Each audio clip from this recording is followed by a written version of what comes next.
We've got some encouraging news in the fight against the coronavirus, but it comes with a little bit of a warning. The number of new cases reported here in the U.S. is down to an average of 43,000 per day. Experts say that's thanks to an increase in mask wearing and a better understanding of how the virus spreads. But even as cases decline, some officials say that the country is still struggling to conduct sufficient testing.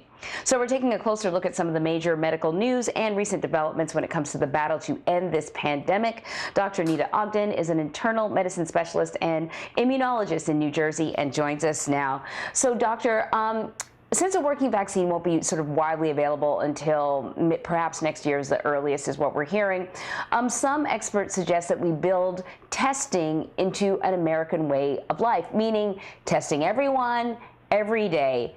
If you're going to school, you get tested. Before you go to work, before you go to a grocery store, you get tested. Would that work? Do you think that would be effective?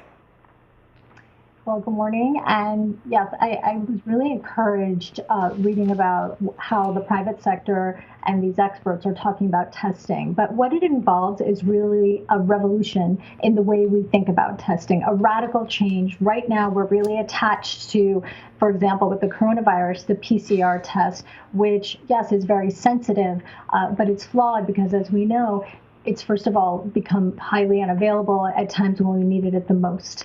There's a long turnaround time because of the need for reagents and swabs and all the pieces that go into that PCR puzzle. Well, now researchers are talking about, and I think we've heard a lot about it in the news recently, rapid, almost like pregnancy tests, saliva tests that you could use at home before you go to school, before you go to work, before you enter a movie theater, before you enter a store. You could immediately see a result about whether you were, now the real key word here is contagious or infectious. Why? Because we know a lot of people with coronavirus are indeed asymptomatic. So these tests are trying to capture that population of people, that day 3 period where you may not even really have symptoms, but you could be infectious. We know asymptomatic spread leads to up to 40% of infections. So this type of testing would actually be able, they say, to bring the virus to heal within weeks. And we'd be able to return to a sort of normal semblance of life even during a pandemic. Now, the critics of these tests say that they're not as sensitive, and that's part of the problem here. The FDA has very tight regulations around coronavirus testing. They want them to be 70% sensitive, kind of approaching like with the PCR is 95%. But researchers feel that that's really not necessary. Even if they're 60% sensitive, we're going to capture enough of those people who are infectious, who are contagious, that we can slow transmission of the disease and go back to normal life. Now, that doesn't mean we wouldn't be wearing masks per se or social distancing, but there would be less of a fear of contagion, and we could have a better sense of where a classroom or a workplace stands in terms of infectivity.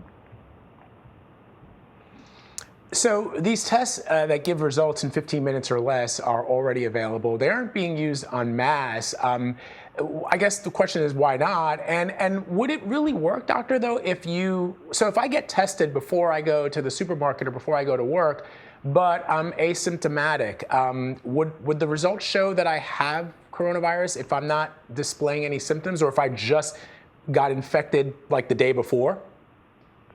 So they're betting that it will, because that the test, in fact, is able to pick up viral load at that highly infective time when you don't even have symptoms. Whereas PCR, it's days after. It doesn't really share with you that, because what I was trying to say is that this antigen, not the antigen, this test is actually looking at the spike protein, and that actually looks at active virions, as you would say, not like the PCR test, which can still pick up dead genetic material. But you raised a really good point about production and why we don't see, we're hearing about these tests all the time, but we're not seeing them available. And in part, that's because of the billions of dollars that would be involved with manufacturing and development that these companies simply don't have. And they're really calling upon the government as failing here, that there should have been the Defense Production Act should have gone into effect a while ago, where so that billions of dollars could be put into the companies in the United States mass producing these tests. They see the lack of testing as a national security threat and treating it as like a wartime situation, which we've heard the president talk about that. So unfortunately, the government hasn't stepped up. There hasn't been a central command situation that is allowing for the mass production and use of this kind of testing, which is why it's really this kind of revolutionary thing that would have to happen that simply just hasn't occurred yet. I don't know, and reading about this, I question whether it will happen during this pandemic. I hate to say that there would be another one, but it does give me hope for the future about changing the landscape of testing. But I do think that there is a problem in this country in terms of the government getting behind it. So, Doctor, now I want to ask you about something, some new guidance from the CDC that almost sort of flies in the face of this whole conversation we've just been having. The CDC now says that people who are not displaying symptoms do not need to be tested, even if they know they've been exposed to the virus some way. What do you make of these new guidelines? Yeah, I was in some ways surprised to read about that in light of how basically testing is really one of the only things in the absence of vaccine that's going to allow us to return to a more normal life.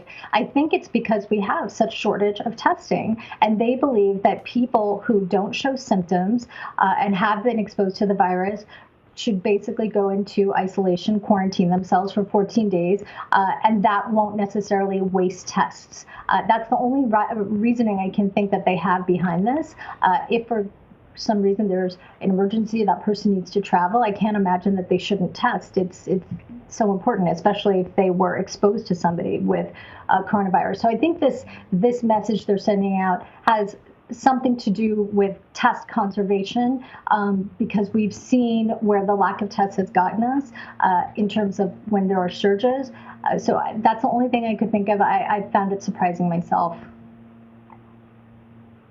Yeah, it is. It's hard oftentimes for people to make sense of it all, Dr. Ogden, but we're so happy that you're able to help clarify so many of the questions that we have. Thank you very much, as always. Thank you.